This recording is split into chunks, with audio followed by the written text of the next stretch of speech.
Okay, good afternoon, everyone. Welcome to the panel called Future Challenges and Unsolved Problems in Health Visualization. Technically, this was an invited panel, actually, from the panel's chairs. So this is going to be very exciting. This is a very hot topic, right? Health visualization. We have five minus one very distinguished panel members with a long track record in this area. My name is Bob Laramee, by the way. So what topic could be more important than health? Can anybody think of a more important topic? What's that? AI, artificial health. So we have a growing popularity of wearable devices collecting health data, right? Like your Fitbits and your Apple Watches and probably lots of other things that I don't know about. We have health-related sensors like blood glucose monitors and other things. We have electronic health records with lots of different kinds of unstructured text and image data mixed in. We have computational biology and simulation data as a source of health data. And of course, we have the kind of classic imaging data, right, that's been around forever. And all of these aspects are growing at a rate I don't actually know, right? So the volume of health-related data is a vast jungle. And so we're gonna dive into the brilliant minds of these panelists to find out what the top future challenges and unsolved problems are in this area. So the way we're going to try to do this, each panelist will summarize their top future challenges and unsolved problems in health-related visualization in roughly 10 minutes or so, give or take. And then this will be followed by a question and answer or comments section of the panel for around 30 minutes. And then we'll have a wrap-up, an optional wrap-up at the end. And while I'm here, I will just make a little advertisement. We might have some really exciting discussions as a result of this panel. And probably most of us will have this crazy urge to start typing things related to this topic and writing papers. So if you get that urge, you can still submit to the VAHC, Visual Analytics and Healthcare Workshop, which has a deadline coming up for June 30th. So you still have 3 weeks. So for example, you could summarize this panel and submit it.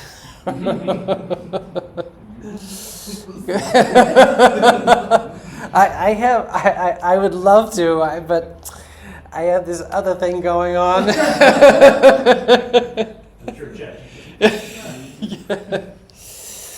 Okay, so I will get out of the way, and now we will hear from Juergen Bernhard. Juergen?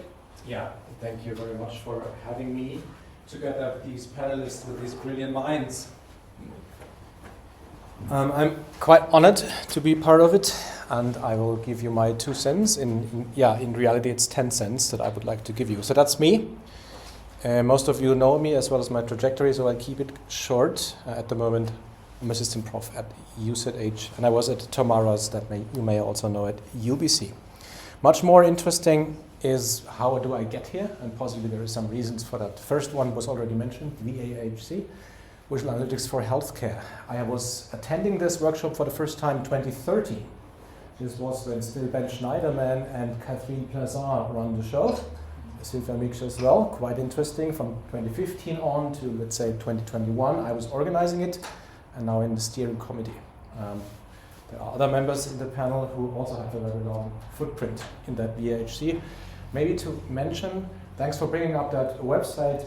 There is this Grand Challenges idea that we do want to put emphasis on that workshop day in Vienna in November. So this, I see this as somehow part 2 of what could be today part A. So there is even a submission as a Grand Challenge submission. So just to add on this. And that's what, a 2-page? It's rather shortish, so it's not to be a full paper. Right, and I would now like to come up with my foods of thought for the discussion. And yes, there will be redundancy of what I guess we say and what you already indicated, but that's I guess because these topics are in fact relevant. So the first one is something that I think of quite much, and this is something that I get feedback of quite much, is the complexity of patient health beyond this one-dimensional thinking of just in the dimension of a single disease.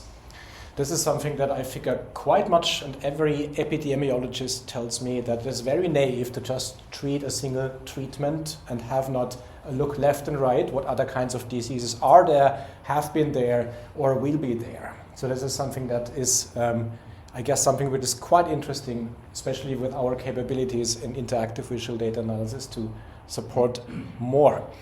This is accompanied by a problem that if you have one thing, typically you get over it, but when you get older, typically a second thing on top comes up, or a third thing, and this is a dimensionality which then also adds to this multi-disease focus that is needed.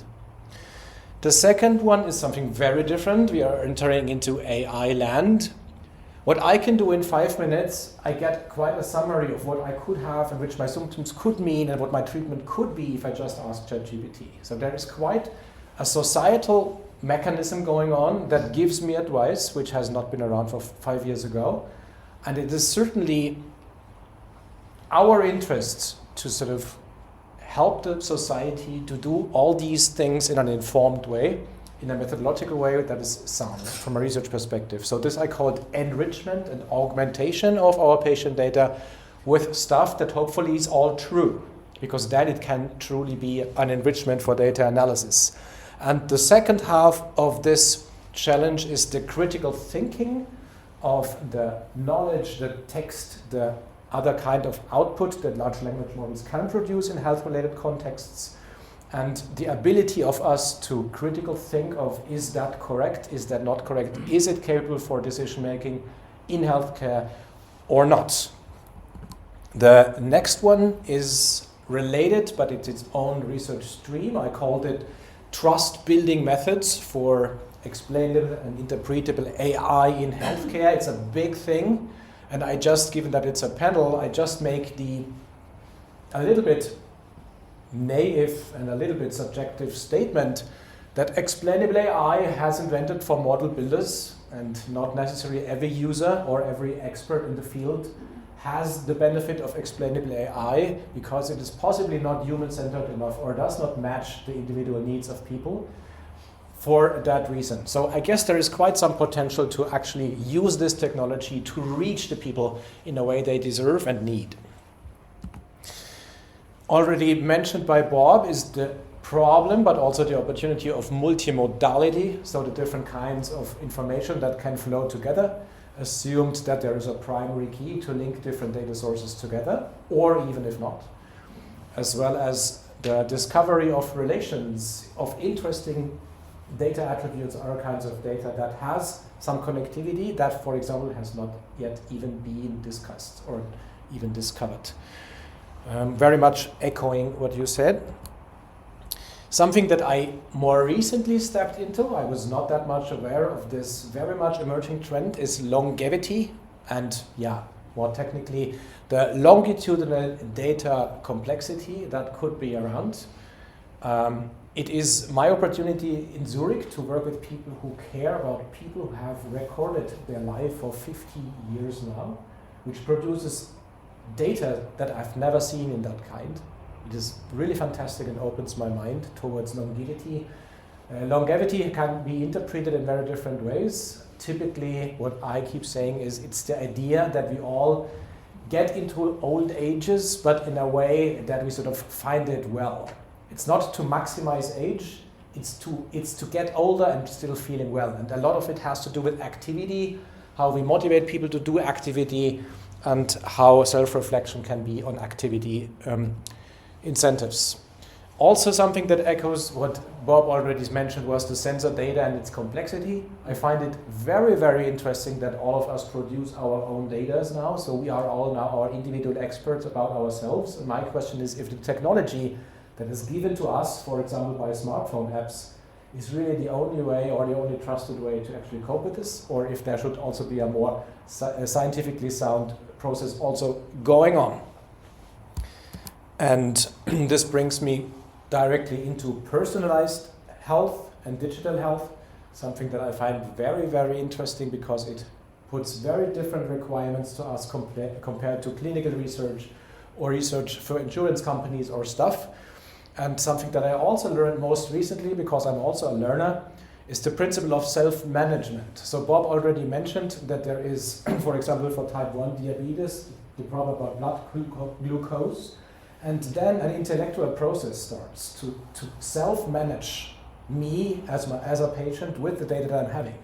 And this is not only a technological thing, it's not even only a socio-technological thing, it's also something that comes really from our minds and goes back into our minds. So this is something I find very, very interesting. Do I have more? Yes. Data-centric multi-stakeholder collaboration. Yeah. Human AI collaboration for sure, but interestingly in the healthcare there's typically the relation of a patient and a doctor, or an insurance company, or the system, or a clinics, or whatsoever, on these kinds of very different human stakeholder-ish flavored analyses, processes, in my opinion, deserve also more attention.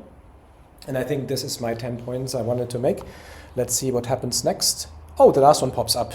Data labeling. How could I go out of this room without talking about data labeling? Yeah. I find that the idea that we as experts about ourselves or as clinicians experts about a disease or some health-related issue to externalize our knowledge and preferences into data or close to where models are living or built is something that is very, very interesting studying, to get more expertise into the data, closer to it, and then take the benefit out of it, either for personalized analytics or for more expert-oriented decision-making, or at least research. But that's now really it, and I'm handing over to the next person, David.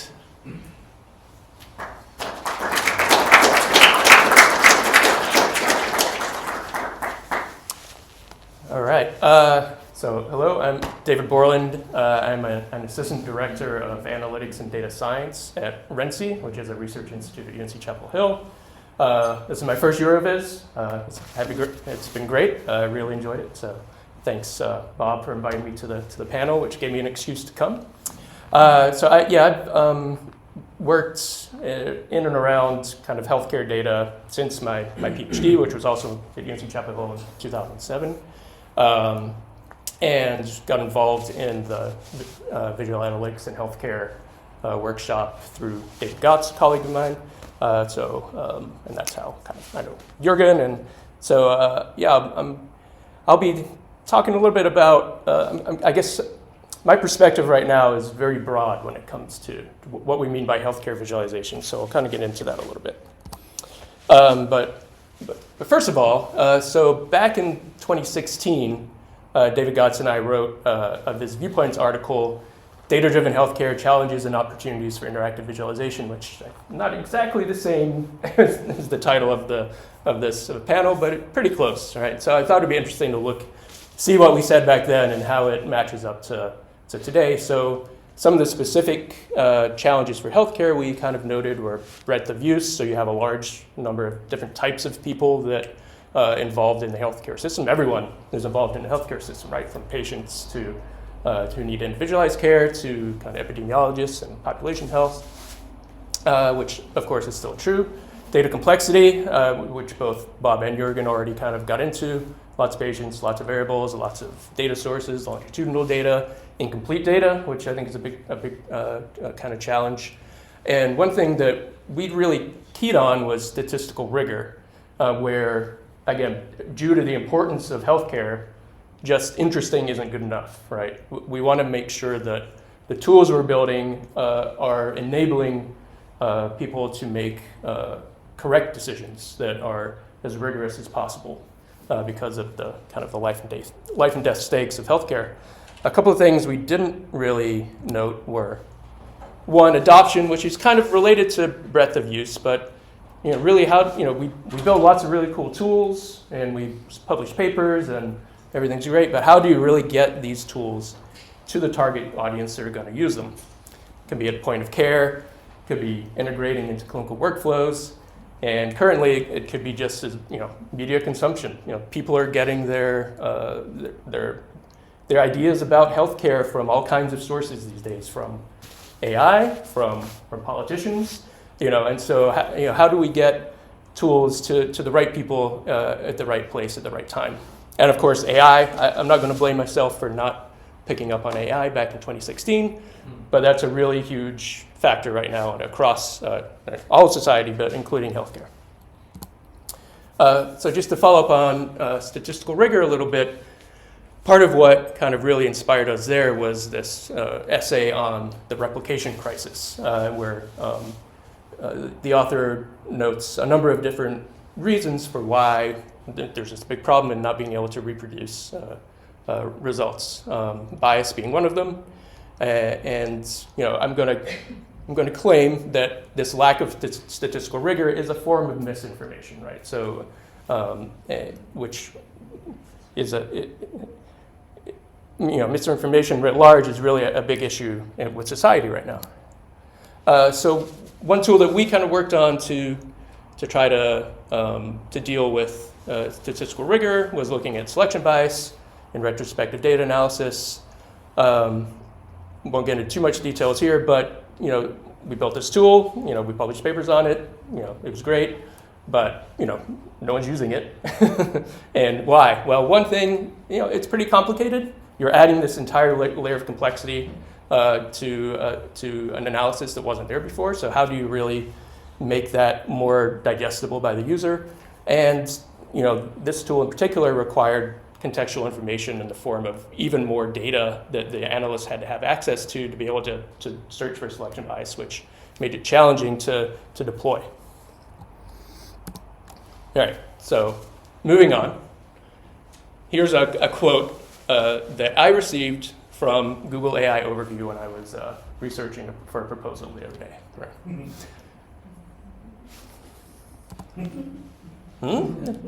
Does anyone think that that's right? I don't know. Maybe? Right? Okay, so AI, right? The cause of and solution to, hopefully, maybe, all of life's problems, right? So we have to talk about AI in the current context of healthcare. It can do some really cool stuff. It's being used for an image analysis to detect cancer, all kinds of different ways where AI and machine learning can be real useful. There are some big problems with it. It can generate misinformation, like we just saw. Coming from the US, it appears to be a funding priority, at least for now. Funding in general doesn't seem to be a priority, but it certainly seems to be a focus, and something we're really looking at is how to kind of integrate AI into various problems where it does have good use cases, right? So what about with visualization? How can we leverage AI, but also how can we mitigate problems with AI, as kind of Juergen also touched upon. So kind of looking at opportunities, right? So in the class of rigor and replicability, I'd love to see tools that are developed to support other types of bias that can occur with medical analysis. Specifically, I was thinking maybe one way to address the replication problem is meta-analyses, right? So now we have AI tools that can be useful for literature searches. Are there ways that we can develop visual analytics tools that will help with doing meta-analyses of multiple studies and integrating data to be able to have more replicable results? Both of these require contextual information, right? So maybe AI can be helpful for finding data sets and doing that integration. Another thing that we're, in my group, are really interested in are knowledge graphs. So extracting structured information from clinical studies, from papers, and building knowledge bases that can be used by a number of different types of tools. So I believe visual analytics tools for healthcare can both take advantage of these knowledge graphs to try to make more rigorous and reproducible analyses, but also we need tooling to kind of support the maintenance and integration of such knowledge bases. For usability, with AI, with LLMs, I think there's, and I've seen a number of papers here at Eurovis looking at how do we intelligently integrate text and visualization, which can be useful for the general public. Different people have different learning styles, so building tools that kind of are able to adapt to different users and show visualizations and text in a coherent way. For decision makers, kind of automatically pointing out key features and visualizations that can be used for making decisions, and for integrating rigor such as intelligent summarization to help with cleaner interfaces. And then for AI itself, there's a lot of work here on explainable AI, which I think is great. Another kind of use for AI I was thinking of is how can we combat misinformation? So we've seen there's AI-generated misinformation. There's politically motivated misinformation out there in the world. Are there ways to develop tools that can automatically identify and provide summaries of alternative viewpoints or correcting misinformation to users? How do we deploy these types of things to users? Browser plugins or buy-in from browser companies, from AI companies, to try to kind of change the information landscape that people are digesting and try to make that information that's out there, even if it's not able, we're not able to completely get rid of misinformation, at least show that there are alternatives out there. And I think that's it for me. Thank you.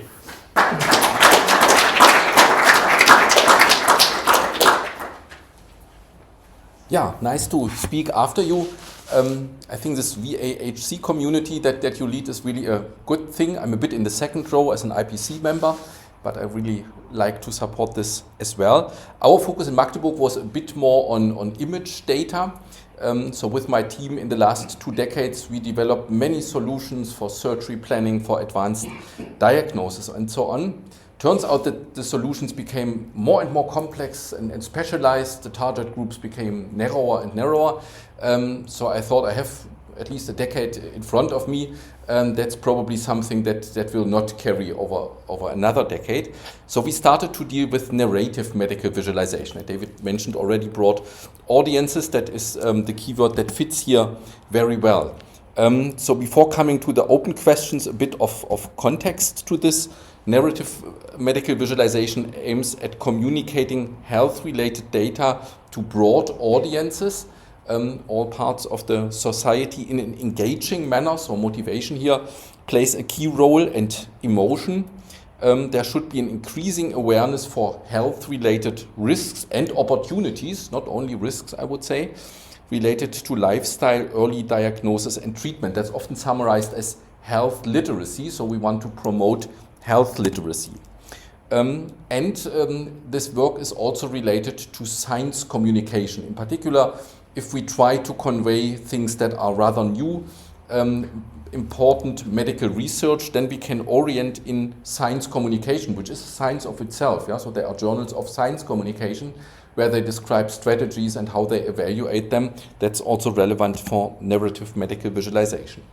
And there's also the patient, who usually also is not an expert, even if he Googles his disease and uses ChatGPT to understand it a bit better. That is an example of our early work, collaboration with Stefan and Laura in Bergen.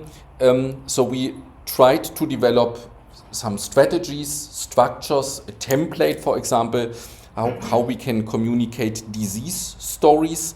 You see these pictographs at several places where quantitative information related to patients is conveyed. I like this term from Robert Kosara about forgettable visualization. With this, he refers to bar charts and pie charts that you have seen at least 10 million times in your life. So for narrative visualization, more specific visualizations are needed because these have a higher chance to be memorized.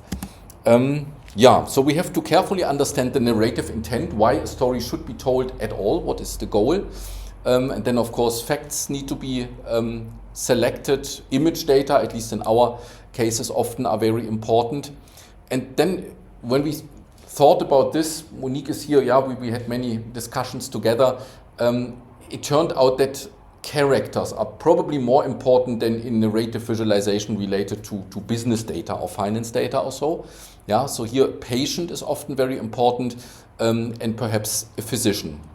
There are narrative structures that could be used as a basis. So there is Campbell's hero journey as a character-driven structure that would fit well to personalization, or the Freitags pyramid as a more stage-oriented structure. Yeah? And finally, we create a nice story. These kind of developments are strongly related to evaluation. Yeah? We need to understand whether we are successful with what we are generating. Maybe the most obvious thing is that the knowledge gain needs to be evaluated. What do users know or viewers know before and after being exposed to a story? Trust and confidence in medicine is important. We have heard about this misinformation that is so widely available. So we really try to deliberately integrate things in stories that increase trust, engagement as well, and what would be the ultimate goal. But that's really hard to evaluate, whether people really would be able to change their behavior once they have heard something. You all know that smoking is not very healthy, and there is so much information that conveys this, but that has not such a big influence on changing behavior. Yeah, that the classic visualization evaluation criteria are not so important, I think that's obvious. Just a small case study, the small vessel disease. Probably not many of you are aware of it. It's a quite frequent disease, and it's a precursor of dementia, so that makes it quite important. Our medical collaborator has as major intent to inform about this disease and make people aware that they should control their blood pressure, because that's the essential thing that you can do against it. Yeah. I mentioned this hero journey, and we adapted it so that now the patient is the hero here. Yeah, so the patient that has a journey, hopefully he can go back to normal life. That was Sarah's nice idea, and I think she deserved the Dirk Barths Prize for it. And to give just two more examples of this presentation, so it's a slideshow. Yeah, again we use this pictograph quite a lot to convey that females are more affected than men, that there are two types of the disease. We often think about what is mandatory information and what's a bit optional. So the working principle of an MRI device is an optional slide, so that is also included. My last slide before the open question is, of course, we would not survive without AI. Yeah, that's clear. So our approach to using AI here is to generate patients. We had earlier this day a presentation from Münster where they used the ship data to convey something. Yeah, we used exactly the same data because we have the same cooperation partner. So we queried a large database to find a patient that develops fatty liver disease over time, and to find a patient that had fatty liver disease and after some lifestyle changes could recover from it. Yeah. So the man is the guy with an unhealthy lifestyle, so he developed fatty liver disease, and the lady overcame it. Yeah, you see she becomes a bit slimmer, a bit older, of course. There are 5 years in between. So we dealt a lot with tools like Leonardo AI, Midjourney, and Stable Diffusion, which leads to more reproducible results to generate patients for our stories. Yeah, and that brings me to the open questions. Narrative visualization has many genres. Siegel and Hör initially described 7 of them. I think meanwhile there are at least 8 or 9. Scrollytelling, for example, was later added. So which genres are really effective for conveying health-related information? That's not quite clear to me, at least, maybe to others also not. Sometimes it is not even clear whether we should just generate one story as a slideshot or a video or a poster, or whether it wouldn't be better to generate a couple of different genres, maybe even something for a science museum, yeah, with a large display and so on. And then, of course, you would not want to do this again, the whole process, but you want to reuse what you have done already in a somehow effective way.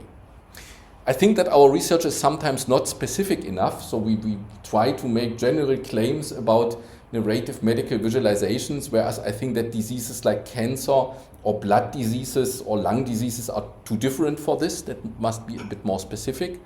And in other ways, I think that sometimes we can be a bit more general, yeah, to summarize what we learn from individual stories. So I dream of something like medical narrative visualization design patterns. Yeah, design patterns is a good abstraction level for things that can be reused, not too specific for one environment, but yeah, at a useful level. Evaluation strategies is something that yeah, we really have to think about, and maybe others as well. Yeah, many participants are needed, often patients are needed. There are many ethical concerns involved, so that is something that's open research, I think. Yeah, so I hope that there will be much more research in this area. So just for completeness, this list of references, there's one from 2020, that's the oldest one I have found on medical narrative visualization. So only very few groups so far contributed to this. I think there is room for much more. These are my 2 cents.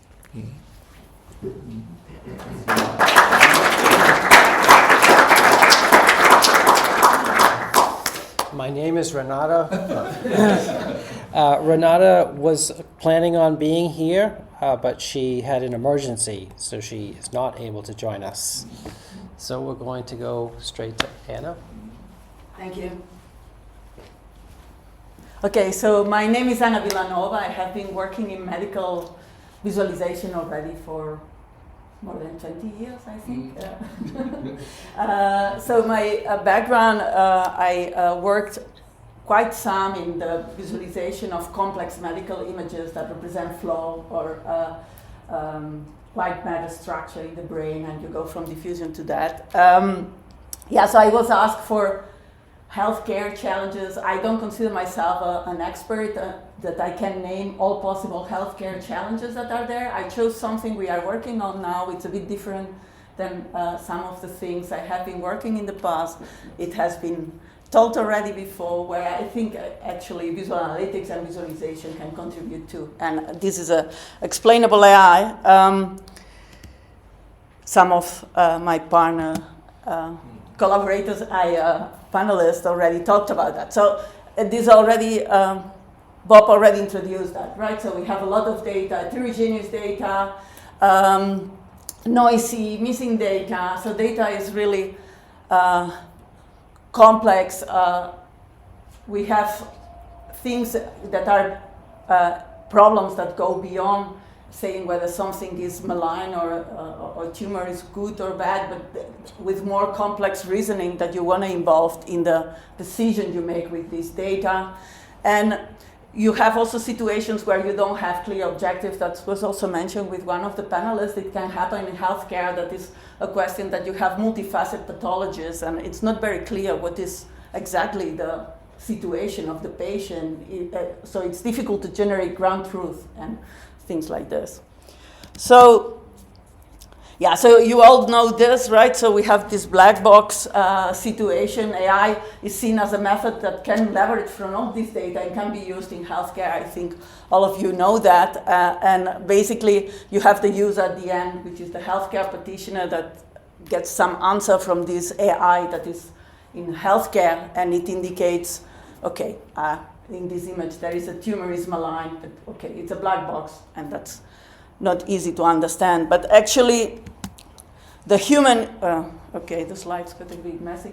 The human is, I hope the rest is a bit okay. But the human is in the loop in many phases when you build the model. So I have been working on explainable AI in healthcare problems in some of the projects, and for example, they collect data from all kinds of sources, they put them together. There is missing data, so they use imputation algorithms.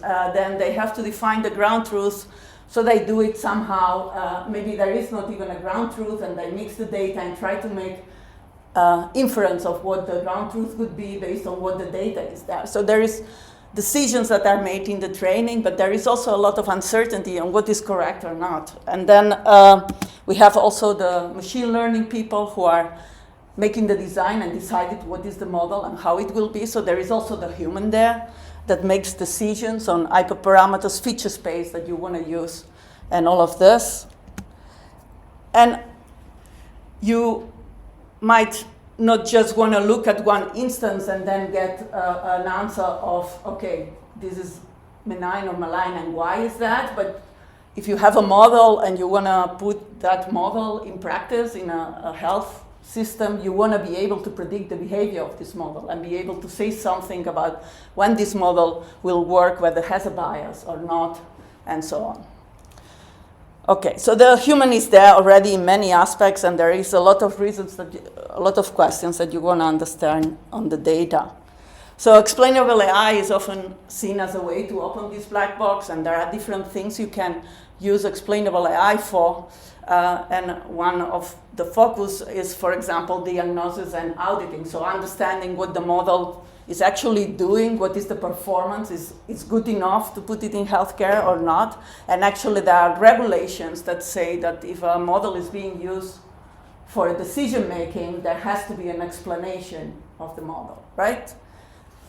There are other elements that you can use explainable AI for, but also one is for improving the model itself. If you know when the model is going well or bad, you can do things to improve it. But there are many problems in how to do this, because the only fact of what is explainability and what is interpretability is a very ill-defined or not very clear what does exactly mean. And also often we talk about generating trust such that things are being used, but what does this exactly mean? It's also not very well defined, right? So you have a definition, of course, of what an explanation is, a statement or account that makes something clear, but if you want to develop that, you need something more concrete to be able to do that. So actually there has been a lot of efforts in explainable AI, and it's really multidisciplinary. So we have machine learning people working in AI that usually define methods like align or chop or counterfactual generation that are considered explanations of the model. We have human-computer interaction and visualization that usually worries about how do we show these explanations and how we make them visible to the users. And then you have other domains like psychology, cognitive science, and pedagogy that worry about, okay, how is the human perceiving this? Is it the human understanding? What is the reasoning behind, right? And there's also the domain field you are in our case, would be healthcare. One also of the difficulties, so it's multidisciplinary, I will go a bit more on that, but one of the difficulties is also how do you evaluate, right? So you have an explanation, and then you have to evaluate, is this explanation correct or is not correct, right? When do you know you succeeded? And this is a difficult thing. And if we go to the machine learning side, so I'm in a project where we use counterfactuals, for example, for explanations that's done for our machine learning collaborators. And they generate counterfactuals, and they make a statements in their papers. Okay, this counterfactual is more intuitive than this other one, or it explains this type of method to generate counterfactuals are more explainable than the other one. And they do that without having the user involved in any moment of the process, because basically they have metrics that are based on evaluation of the distribution of the data that they are using and things like this, and that is what they give them, their evaluation, whether something is good or bad, right? But we know that actually these explanations also methodologically make assumptions, and it's not very clear what is correct and what is not correct. So this is a paper in which they show that explanations, for example, for future importance, and you can find more, give you completely contradictory results, right? You try to explain something that you don't understand, you use some method from machine learning, but they give you actually contradictory. So which one is correct? You don't know, right? So that's problematic. If we go to the human community in visual analytics, then we do focus on how to show it, how to represent this data, but often we assume that what is provided by the machine learning is correct. We do user studies and we try to make most effective representations, but we actually assume that machine learning is giving us something that is really correct, which is not always the case, right? And finally, this goes to domain experts. I mean, this can be machine learning people who try to improve their models, but also you give it to healthcare practitioners. And also I have some experience recently with projects we do with that. And you notice that they have a lack of AI understanding if you go to a general healthcare practitioner, which make them to have a different interpretation of the explanations you are proposing that you might expect, right? So that's also very important. Okay, so I do think that actually visual analytics, we could be maybe a bridge among all these fields because we need all of them to make our solutions useful. So one of the things I try to say here is that visual analytics could be a way in which all these disciplines could come together and actually provide solutions that at the end are useful in this aspect. So that's my point. Thank you.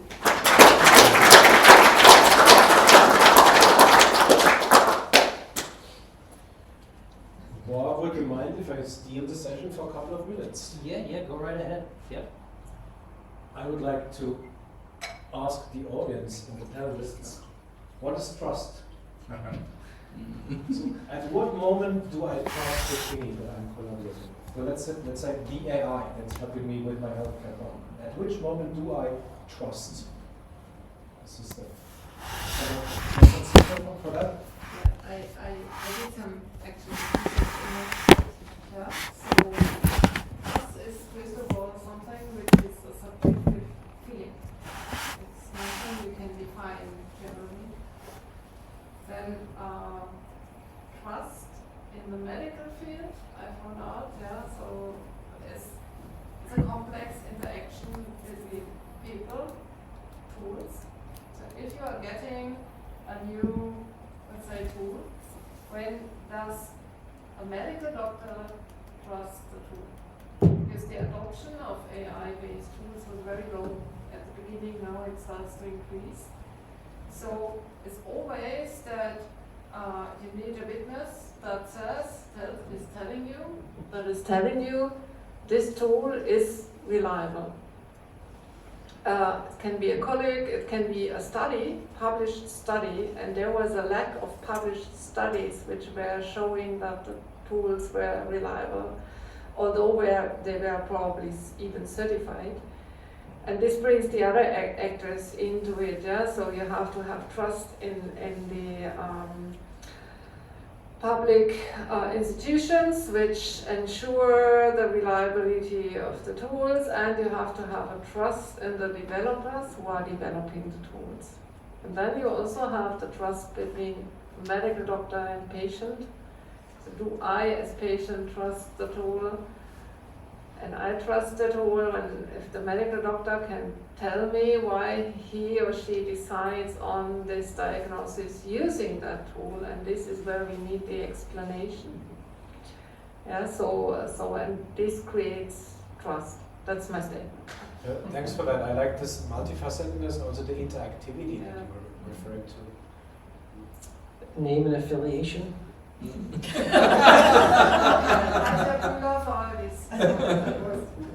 Stefan Bruckner, University of Rostock. And just adding to that, I think also we have to be aware that in the medical community, at least, when talking about their own topics, there are at least two major factors involved in trust.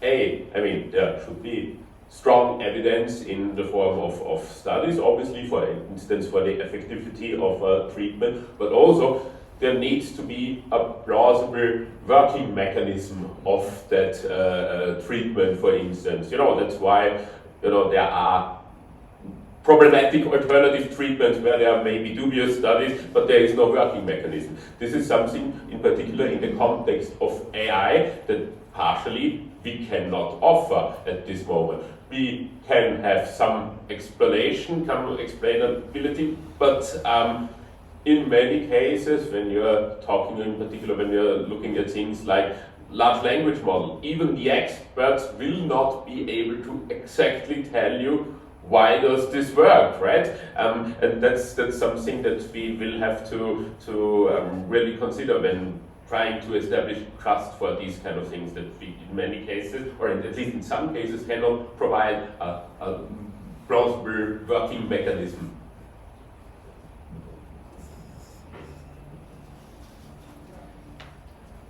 I just want to add a comment to that, we have to be careful, in my opinion, with these trust objectives that people should trust, and so they should trust when it's a good idea or the things can be trusted. So in one of the projects we are in, we had a user study, it was also in counterfactuals, in a case in which we injected some clear errors of the model.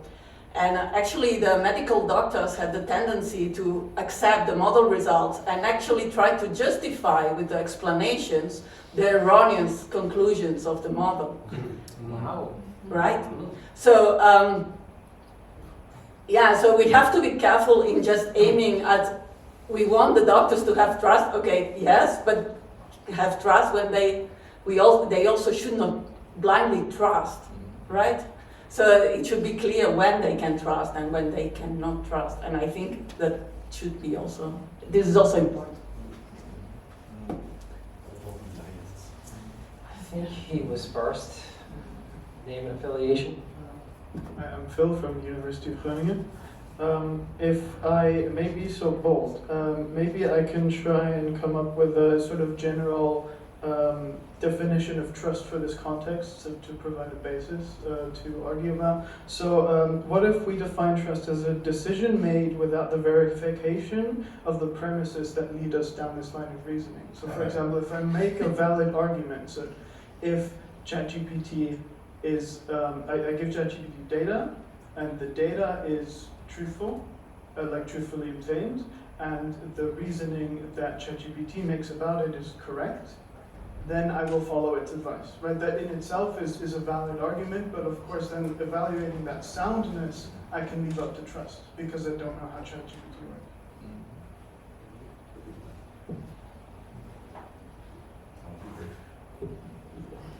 Mario Romero, Linköping University. I was, without looking it up, I was trying to define trust, answering your question. Trust is knowingly relinquishing control into a process, expecting or believing that the results will be beneficial to you.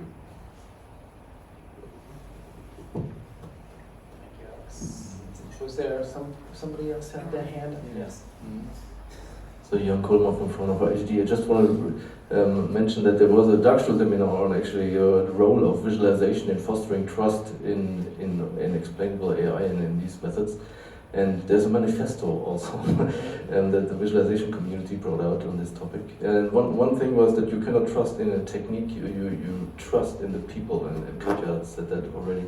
And that was an interesting notion, since, yeah, as an example, you don't trust in the plane structure when you enter a plane. You trust that Lufthansa takes care of their planes and someone built it in a reasonable way. But it's the same here.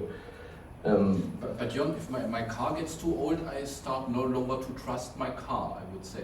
Since you didn't bring it to the if it has too many problems, then I start to no longer trust it. And then there was a big discussion about reliability and trust, over trust and under trust, and how you treat that. And an entire week of 30 people didn't come up with a definition of trust, which makes it a really tough topic. And also we talked about this also in 2 weeks ago in Sweden about what is trust, and it's a tough topic that you brought up. Maybe we too, and then we close it and get back to the original idea. Yeah. Sure. Any other questions? So I guess I have a question for Anna. I found the right to explainability to be a really interesting concept, and I'm wondering how that actually works in practice, right? So as a patient, you have the right to that whatever advice given by a machine learning model can be explained to you by the doctor, or who's doing the explaining here? And and here I'm going to throw out maybe a provocation here. If something can be explained, about what happened in this model to a layperson, then the model is not doing anything interesting. So. Last comment, and then we can close the counter. I would just shoot my very naive approach, which would be to repetitively receive the kind of response that, according to your own judgment, makes sense to you, such that on an incremental basis you can say, okay, I tested it sufficiently often enough, such that from now on I can use that guy also for automated thingies. That's a little bit of what my gut feeling is. When was the Darkstill workshop, Juergen? When was that? 2 or 3 years ago. 2 or 3 years ago already. After the pandemic. Yeah. Were you there? Which year? Were you there at that Yeah, one? yeah. Okay. Then you should know the answer. I can read you the manifesto. Did they publish a book, or something after that? They published a CGNA article. Okay. Yeah. Okay. Do you remember what it's called or what it's about? Or? I can send it to you. Okay. Okay. Is someone taking minutes? Oh, maybe I may record. Yes, I'm recording. Yeah. Hopefully it comes out okay, audible and everything. Hopefully. I want to add a short story. I make a lecture on computer-assisted diagnosis, and I thought to make this up to date, I should interview some radiology professors about how they use AI. And maybe that's a bit different than what most of you suppose, and even what I supposed. They basically say AI, they all have tried it, yeah. They say, first we were a bit afraid that could replace us, and now they say, oh no, we are no longer afraid, that will not replace us, not at all, yeah. They basically come to the same decisions with much more effort, yeah. They have to verify a lot. AI helps them in diagnosing bone fractures. That's the only thing that I agree, well, the AI is good, yeah. If a bone fracture is there, AI will find it in the X-ray image. Not so many more things. It may work for extremely specific questions, like is the tumor malignant or benign, but that's typically not the question that they have. They have a patient that has symptoms, yeah, that could come from a variety of sources, including mental problems that often are strongly involved, yeah. And AI only working on the image data is not such a valuable help to it. So they would not even think about trusting it so much. They just want to get in the moment experience with these systems, yeah, not to be too far behind. That's how they would summarize this. 2 university professors on radiology.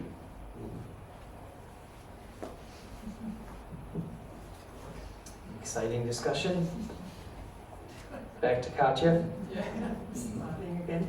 Yeah, I fully agree on that. I mean, we are working together with many radiology companies. Yeah. So, and they actually mostly stopped developing solutions which are really on diagnostic tasks. So the main question is, how can we support in the best way the diagnostics task of the medical doctor? It's not really taking away the task, and it's actually really starting from optimizing hanging protocols to scrolling to the right slide. And already this is supporting them a lot. And then there is a startup company in Vienna from Georg Langs. Yeah, I don't know if you know him. He's in Mikai quite a lot, and they are actually focusing on supporting radiologists in finding similar cases in the PACS system of the respective hospital. So it's not going outside, and they are extremely successful. So, and I think when we are very often discussing here in this, about really discriminative tasks and trying to explain them also, but this is actually a very tiny fraction of what industry is focusing on. Do you want the panel to respond to that at all? Do you want the or just That stands Any- for at home. Stefan? If I just may add a small caveat, well, I totally agree with both of you. If you ask any of us, can your job be replaced by AI? We also say, certainly not. The problem is that there are other actors in the healthcare scheme that are considering, well, what can I replace, with potentially dire consequences, but we should not be, or we should not fall under the illusion that it is the medical doctors that actually make those decisions. And so our sort of the people that we need to convince are others, actually. May I answer? The same radiology professors would say we have ways too much of work. If AI would help us, we would embrace this. Yeah, we have to reject so often to make an MRI or CT because we have no capacity. So they are not against it. Their attitude was really quite positive about it, but they were constantly disappointed, trying the next system. The major problem is that symptoms and other non-image related data are not included at all, and any physician, not only a radiologist, would make a diagnosis on the basis of all the information. Yeah? And they are not available in a digital form that can be used from the AI systems. But in theory, you could include that Yeah, and create models that do. That's true. In theory. We have back to Mario. Did you have your hand up? I did. Thank you. Yeah. I just have one data point. It's a case. So in Stockholm, we have a colleague. His name is Kevin Smith. He's a computer vision person, and he's been working with oncologists, and he's been working with breast cancer in particular. And in his work, he has uncovered and verified 2 false negatives. So that means that 2 people who got a negative diagnosis actually had malignant tumors, and the computer vision found them. And that raises a number of issues because the patients, they are willingly, unknowingly participating in the study, and now they know that it is the machine that saved their lives. So the next step is for patients to start demanding AI intervention. Like, humans are trustworthy, humans and AI together, I want that. I trust more of that. So I think that's where we're heading. AI alone, nah.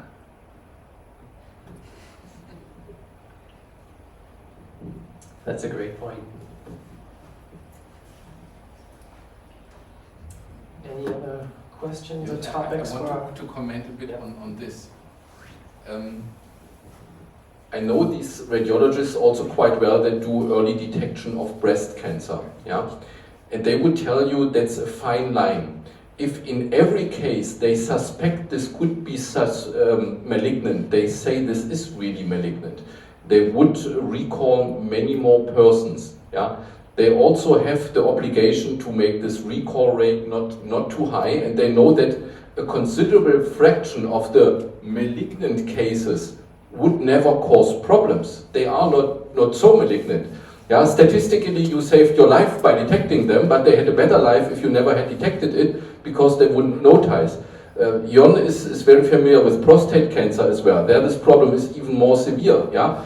every old man at the age of 85 or 90 has a prostate cancer. We can try to find all them and then start with all the kind of treatment. Yeah? Otherwise, they would have just died without knowing it. Yeah? So that's also a very fine line. If the consequence of AI would be that much more people get a severe diagnosis with all the terrible consequences that would have, I think that's not so desirable. May I reply? I don't get the microphone. You think I do? Okay. Then I agree with you. I completely agree. Yeah. I completely agree. What I said is oversimplifying it. Yeah. Absolutely. The cost of getting it's much better not to know if not doing anything won't harm you. But you don't know. You don't. So it's a guessing game, and it's a complex guessing game that have many actors, including the healthcare system, involved, because we have limited resources. Sort of stepping away from AI, but keeping with that topic, we talked about at the very beginning about all these new tracking devices that people have on them, heart rate sensors 24/7, that generates all of this extra data, and now maybe DEXA scans are getting more popular, things like that. And with the commercialization of this and the marketing that goes into making this popular, of course, now this larger influx of data can lead to this sort of over-diagnosing, or like, too many positives, whether true or not, just sort of creating extra stress that people may not have had otherwise. But I don't think we have time to talk about that. Can I follow up on that? I forgot we were recording. That's why we need to. Now run to the back of the room. Yeah, so kind of following up on what Stefan had said earlier as well, I can only imagine that the stakeholders will make sure that future artificial intelligence models include cost-benefit ratios into these models and into these diagnoses. And that is a very sticky situation. And that's another place where trust really is going to come to the fore, right? So, it is an AI model. In many ways, it says, hey, yeah, this is probably malignant, but your insurance isn't going to cover it, or I don't know. But I think it's going to, those types of calculations will be included, I think, at some point.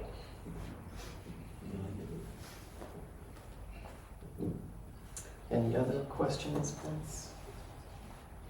So I have another question that I also picked up from your talk, Bernhard. You were saying tissues, patients, and virtual data, and since one of the big challenges that we have now and not in the future is we don't have access to to the necessary data, I think. And if we had the data, we could nicely visualize it and make more use of it. So this notion of virtual patients, synthetic data sets came up. What do you think about this? I always have the notion that, well, can you really find something valuable in these if they are only trained from synthetic data? Or is this something really useful to at least develop interesting visualization techniques or other techniques? Yeah, I'm afraid my presentation was confusing at this point. The data was real. Okay. Yeah, we queried a medical database, but the thing that was AI generated was just a face. Yeah, from the ship data, we really thought about the database query, how to find a patient that developed fatty liver disease, and looked at all the other variables that could explain it as part of our story. And for another lady that recovered from fatty liver disease. Yeah, I agree that access to this data is still rare, and we are happy that we had the access. Yeah, but I think that is the thing that's more promising, to have real data, but then just generate facial expressions and things like this. Yeah. We even gave this lady a name, Emma Winter. We even thought about this name. How could we give her a name that people can relate to, that occurred 70 years before, but is still rather popular? Yeah, even this may matter for stories that people have names. Personas. Yeah. Thanks for the clarification, because I also interpreted it falsely or differently, but I still find your question super relevant and interesting. I mean, my spontaneous answer would be, yeah, because you are doing research in the wrong country. But that's a different story. But I mean, at least once in my life, I have created synthetic data based on all the knowledge that I sort of listened to from an expert, created the data, and then I could create a visualization that actually was quite useful and could also be then used for the actual data afterwards, because the mechanism for the design was absolutely the same. So I see benefit in it, more to know how we sort of generate it and how much semantics we can capture in this synthetic data. But this is a very general synthetic data problem. I think that's a challenge that we left off by accident, is the data governance and the private data. Right? Yeah, I was a bit surprised. I think access to data is one of the great challenges that faces all researchers in the health domain. But and for those who don't deal with it, it stands to reason you can't easily get access to health data. But even when you do get access to health data, you use in the UK, you're generally getting that because you've signed a data agreement which is very specific about the kind of work that you're allowed to do with that health data. So you can't go off and do something else. But occasionally some of us do have access to large quantities of health records data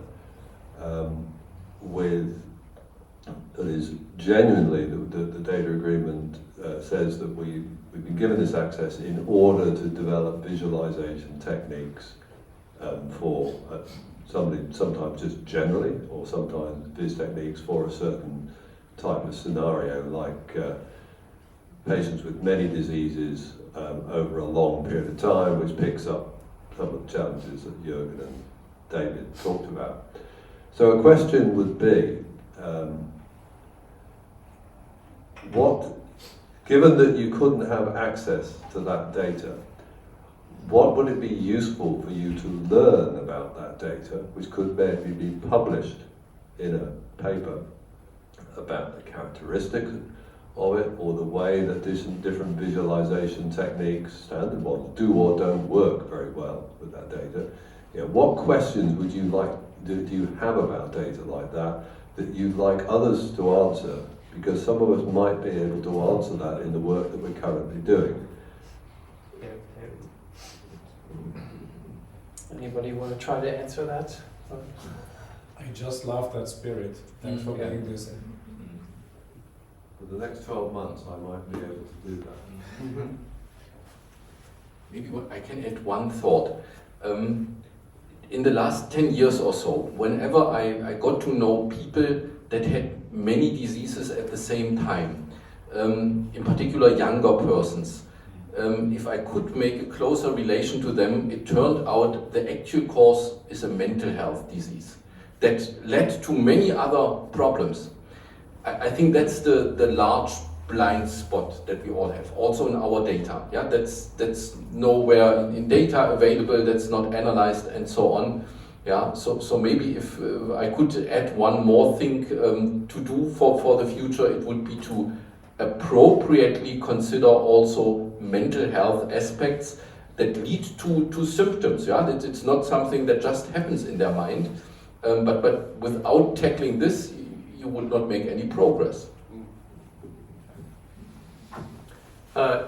So I didn't emphasize this, but on the slide I had on kind of our selection bias tool, I did mention there's an issue there with the fact that we needed sensitive information to build this sort of broader baseline that we could compare a cohort against to see if there's selection bias. And the issue there is that,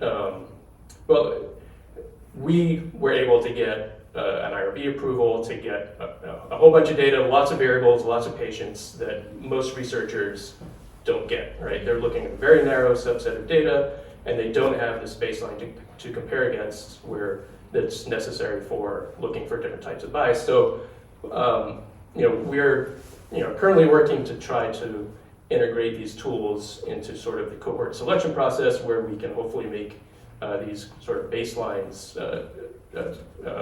available. The thing there is that you don't really need patient-level data for this. You just need distributions across all the variables and data. So that might be one use case here, is just having different institutions making this type of data available, which can lead to different types of baselines, or combining different baselines together for comparison for this type of bias communication.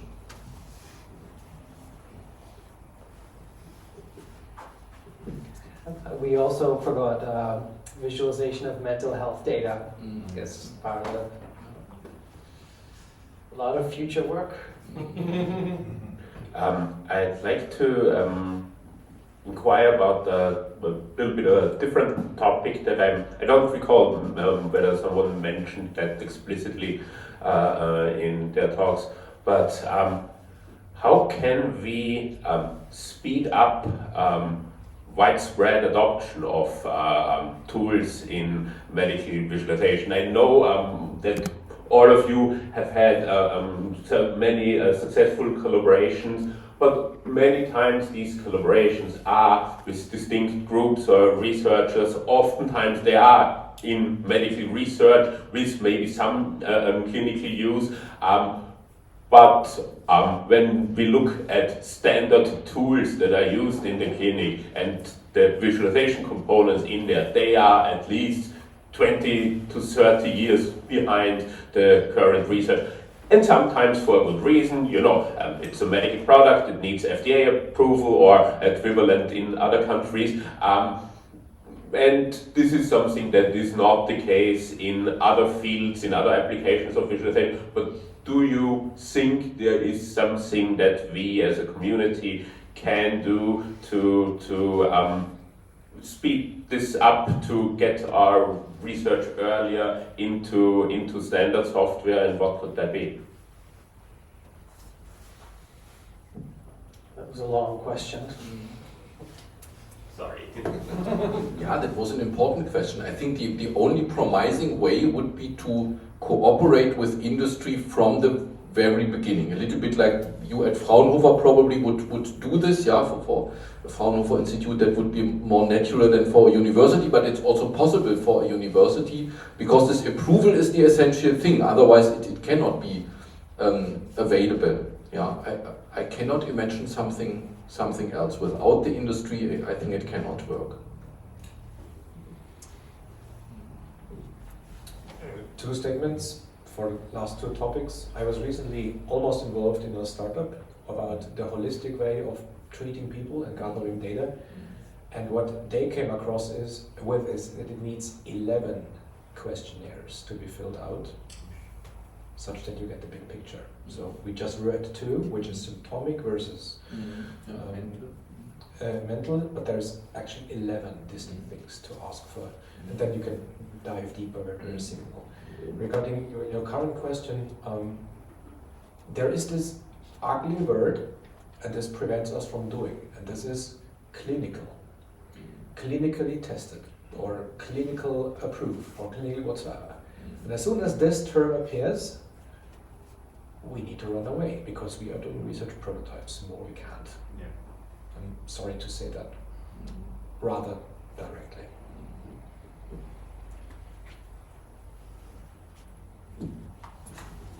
More questions? Yeah, Stefan, you just went, so. I just comment on Do you want to comment on that? Okay. Just that, I do think, we can say that, but then we can say we need to collaborate with industry more, but also, industry is interested in, making money. So how can we convince industry that this is something that is worthwhile integrating into their product, where there are potential other alternatives. Coming back to the first topic of AI, for instance, where you don't need this pesky interactive visualization things in there. So that's just my. Yeah, maybe I can add to this. I mean, I think we underestimate how much of the research which was done by the visualization and visual analytics community finally ended up. I mean, it's going through a very narrow filter. Yeah, so only little drops through. But this is, so we discussed this a lot with our industrial partners. So, and they are very focused on the major markets. They know exactly what will the people use, yeah. So they have their marketing people and the people having direct contact to the users, and then they clearly, I mean, costs versus impact. And if the impact is not large enough, they will just not do it. Yeah, and it needs time. I mean, now they are implementing stuff we developed like 5 years ago. It goes into the product. Yeah, it needs its time until it is developing towards this. Murray, did you want to say something? It's very short, yes, thank you. And it was related to this issue, going back to the issue of trust and accepting results and extending from prototype studies to clinical studies. It's funny, we don't trust results. We accept the evidence, and different fields have a different threshold for accepting the evidence. But I really agree with this, that the research is making its way through this very thin funnel into a domain where accepting the evidence has a higher threshold. Thank you. Cool.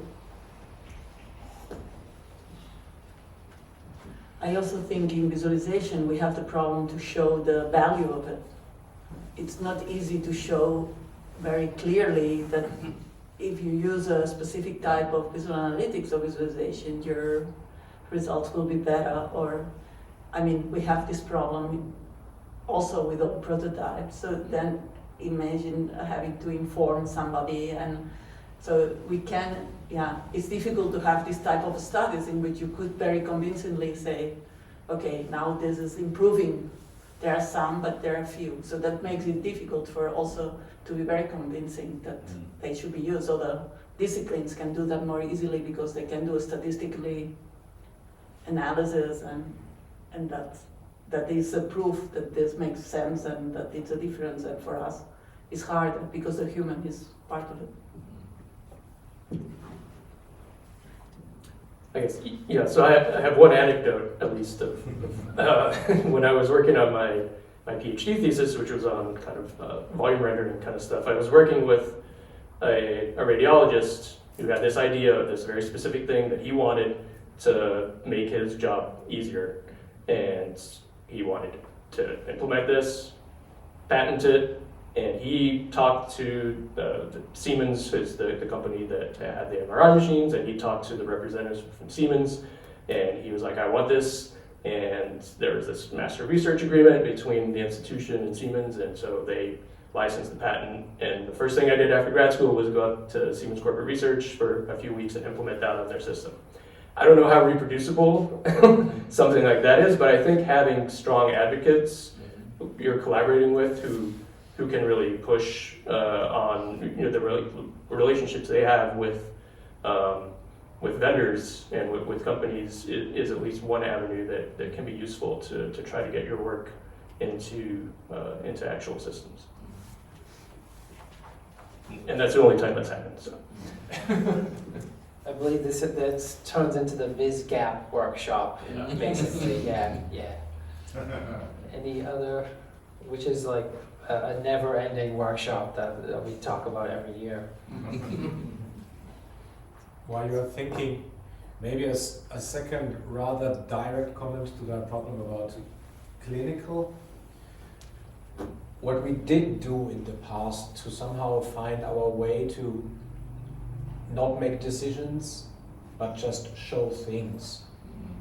So showing things is the good side of the spectrum, but making decisions or whatsoever is the ugly side of things. That's what we not should do.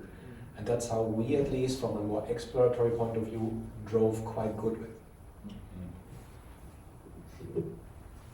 But to comment on this, but the goal must be, of course, that you have an influence on the decision-making process. Downstream. Yeah, yeah. That is what we once tested. Yeah, we had 3D visualizations and interactions for surgery planning, and we asked the surgeons first to make a decision before having seen this, and then after having seen this. And of course, if the consequence would be we basically stick to our decisions, then we have produced pretty images, but nothing more. Yeah. Fortunately, something changed. Whether it was a good change of the decision or not, that is another question. Yeah. I like his methodology. Yeah. Well, there's also the confidence. You could make a decision with an associated confidence level. That's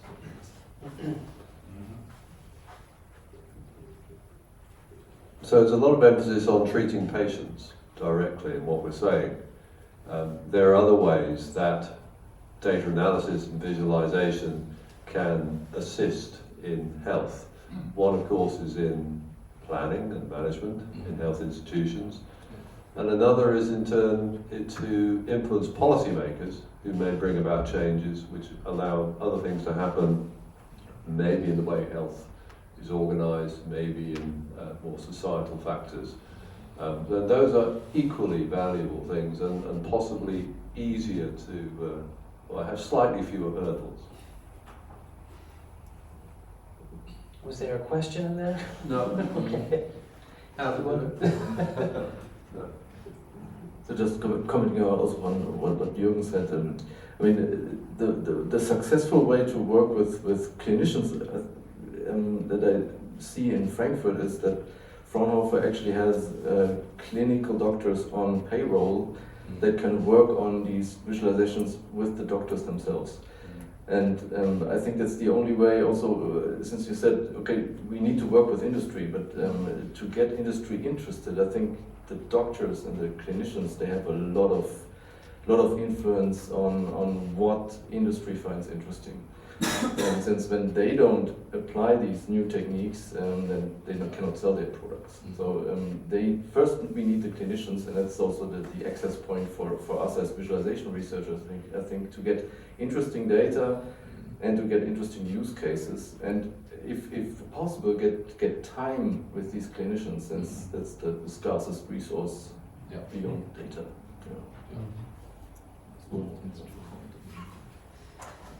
We also forgot the time management, sort of unsolved problem of time management, right? Everybody has too much stuff to do. It's the doctors and the health domain experts. They don't have time to learn another tool and invest in more work that they already have. Okay, I think that's probably, speaking of time management, maybe that's a good chance to wrap up. Are there any members of the panel that want to say any last words? I mean, basically, I'll say some last words. So, like, you could always write papers and have panels on unsolved problems, right? That's like a default choice for every topic. And the next logical step is to have the follow-up panel, which is solved problems in health visualization. You can always have this as a topic as well, and as a position statement. Anyways, let's thank our expert panelists again.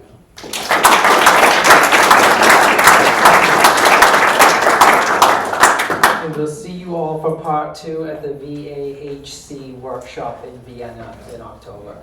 Okay.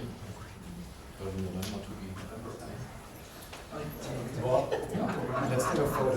Yeah, okay, sure. Yep. Before you run away. One sitting, one standing? Yeah. Yeah, we're supposed to take. Would you like to take a photo for us? Do you like it? Yes. Good. Let's see if you can get that thing to work.